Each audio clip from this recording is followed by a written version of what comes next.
আসসালামু আলাইকুম প্রিয় এসএসসি ব্যাচের শিক্ষার্থী।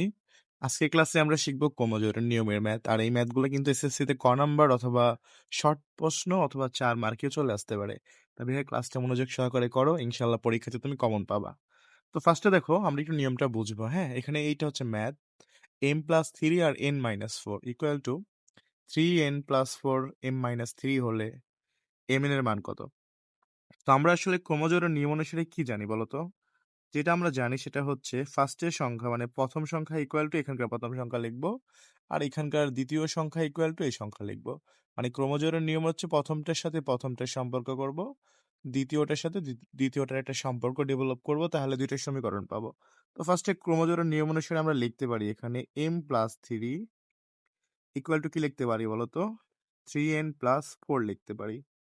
এখান থেকে আমরা সমীকরণ সাজাবো। দেখো সমীকরণ সাজানোর নিয়মটা আসলে কি? চলকগুলো একদিকে নিব। চলক কোনটা? m একটা চলক, n একটা চলক। চলকগুলো একদিকে আসবে। তার মানে m এটা প্লাস এদিকে পার করে আনলে হয় মাইনাস। এখানে তোমার +4 ছিল, সেই 4 টারে লিখে দিবা। আর এই +3 রে এদিকে পার করলে কি হবে? -3 হবে। প্লাস পার করলে মাইনাস হয়। এখন দেখো m-3n ইকুয়াল টু তুমি যদি 4 থেকে 3 বিয়োগ করো তাহলে কত হবে? 1 হবে। তুমি এটাকে সমীকরণ 1 বলবা। তো ক্রোমোজোরের নিয়ম অনুসারে সুন্দর করে তুমি এভাবে ফার্স্টে হচ্ছে সমীকরণ তৈরি করে ফেলবা। ঠিক আছে? একটা স্টেপ গেছে। তারপরে আবার হচ্ছে আমরা দেখো দ্বিতীয়টার সাথে দ্বিতীয়টার সম্পর্ক করব। তো তুমি চাইলে এটা ইকুয়াল টু এটা লিখতে পারো অথবা এইটা ইকুয়াল টু এটা লিখতে পারো। তো এবং আমরা ২ নাম্বার যে সমীকরণ সেটা বানাবো। যে লিখতেছি m-3 ইকুয়াল টু তোমার হচ্ছে n-4। এখন দেখো বা এম এই প্লাস এনটাকে এদিকে পার করলে মাইনাস এন হয়ে যাবে। এখানে অলরেডি -4 আছে, লিখে রাখবা। আর এই যে -3টারে পার করলে +3 হয়ে যাবে। মানে সংখ্যাগুলো আমি একদিকে করব আর হচ্ছে তোমার চলকগুলো একদিকে করব। তোমাদের তো আমি আগে বললাম এটা। এখন তুমি এখান থেকে কি করবা? জাস্ট দেখো m-n ইকুয়াল টু এখানে তুমি যদি যোগ বিয়োগ করো -1 হবে। এটাকে তুমি সমীকরণ 2 লিখবা।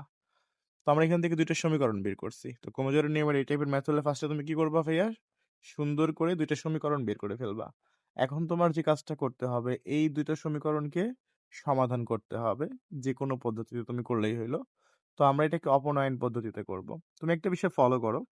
এখানে m আছে, এখানে m আছে। দেখো দুইটা m মিল আছে। মানে এই দুইটা কিন্তু সেম। দুইটা সংখ্যা যদি সেম হয় তাহলে আমরা সহজে যোগ বিয়োগ করতে পারবো। সেম না হইলেও কিন্তু সেম করে নিতে হবে, সেটাও তোমরা অবশ্যই জানো। আর যারা জানো না তাদেরকে শিখানো হবে, সমস্যা নেই। তো ফাইনালি আমরা যেটা করব দেখো এটা বুঝতে হবে আমাদের যে সমীকরণ ডেভেলপ করার পরে এই দুইটা সমীকরণ আমি সমাধান করব।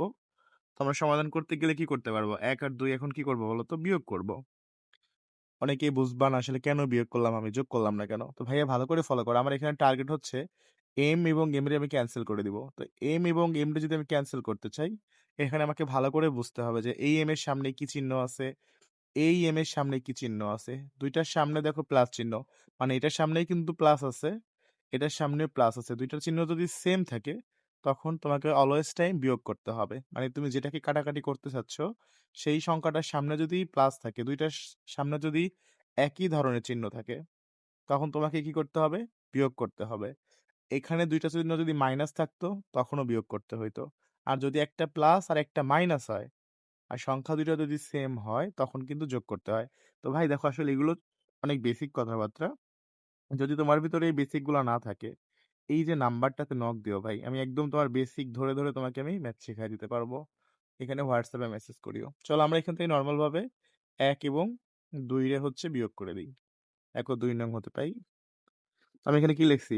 1 - 2 হতে পাই। তো 1 নাম্বার সমীকরণে লেখা আছে m-3n ইকুয়াল টু 1। আর এখানে আছে হচ্ছে m-n ইকুয়াল টু -1। তো এই সমীকরণটা এখন কি করবা? চিহ্নগুলা পরিবর্তন করে দিবা। বিয়োগ করতে হলে চিহ্ন পরিবর্তন করতে হয়। এখানে প্লাস আছে, এখানে হবে মাইনাস। এখানে মাইনাস আছে, এখানে হবে প্লাস। আর এখানে মাইনাস আছে, এখানে কি হবে? প্লাস হবে। তো দেখো প্লাস মাইনাস কাটা যাবে। তুমি নরমালি ভাবো ৩টা n থেকে যদি তুমি একটা n বাদ দাও, কারণ এর সামনে প্লাস এর সামনে মাইনাস। তো -3n থেকে যদি একটা n বাদ দাও কত হবে বলো তো? জাস্ট -2n হবে। যোগ বিয়োগ আশা করি তুমি পারো। ৩ থেকে ২ বাদ দিলে মানে ৩ থেকে একটা বাদ দিলে ২ থাকে। আর এখানে ২টার মধ্যে অবশ্যই বড় যেটা বড় সেটার চিহ্ন আগে বসে। এরপরে এখানে দেখো এই 1 এর সামনে প্লাস চিহ্ন আছে কিন্তু আর এর সামনে প্লাস, তাহলে প্লাসে প্লাসে প্লাস, 1 1 যোগ করলে হয় 2। তো n সমান কত হবে দেখো তো? এই 2 দ্বারা 2 রে ভাগ করলে কত হয়? 2 ভাগ -2। তো মনে রাখবা আমার জাস্ট n প্রয়োজন। n-টাকে রেখে দিব আর এটা গুণ আকারে ছিল, পার করলে ভাগ হবে। এই সবটুকুই ভাগ হয়ে যাবে। 2 কাটাকাটি করলে -1 আসবে। তো এখান থেকে আমি n এর মান পেয়ে গেছি। এরপরে আমার কাজ হচ্ছে m এর মানও কিন্তু বের করতে হবে। তো n এর মান আমরা হচ্ছে যেকোনো সমীকরণে বসায় দিব। তো n এর মান আমরা 1 নং এ বসায় দিই। 1 নং এ বসিয়ে চলো 1 নং সমীকরণে লেখা আছে তোমার হচ্ছে m minus 3n equal to লেখা আছে 1। তো আমরা এখানে কি করতে পারি?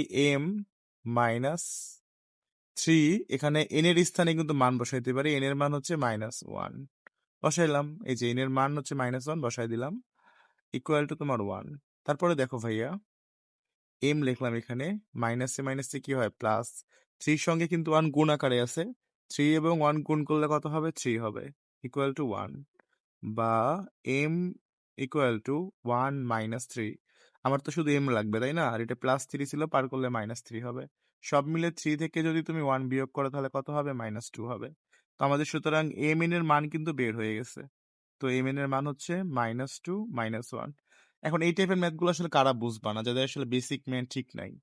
তোমাদের সারাদিন পড়াইলেও আমি না, আমার থেকে ভালো ভালো যারা টিচার আছে তারা পড়াইলেও বুঝবা না। তবে বুঝবা যখন তুমি তোমার বেসিকটা ঠিক করে আসবা। আর ভাইয়া বেসিক আসলে তোমাকে কোনো টিচাররা ঠিক করে দিবে না। বর্তমান যুগে যারা অনলাইনে অনেক ভাইরাল টিচার পড়ায়, অফলাইনে পড়ায়, তোমাদের আসলে বেসিক মেন বুঝে পড়ায় না জন্য গণিত অনেকে ফেল করে। বাট তোমার যেখানে সমস্যা সেখানেই কিন্তু ওষুধ দিতে হবে, অন্য জায়গায় ওষুধ দিয়ে লাভ নাই। সো তুমি যদি চাও হোয়াটসঅ্যাপে যোগাযোগ করো, 27 ব্যাচ বা 28 ব্যাচ, যে ব্যাচেরই হও, জাস্ট বিশ্বাস রাখো, তোমাকে গণিতে আমি প্রো বানিয়ে দিতে পারবো। আমার কনফিডেন্স থেকে বলতেছি, ইনশাল্লাহ।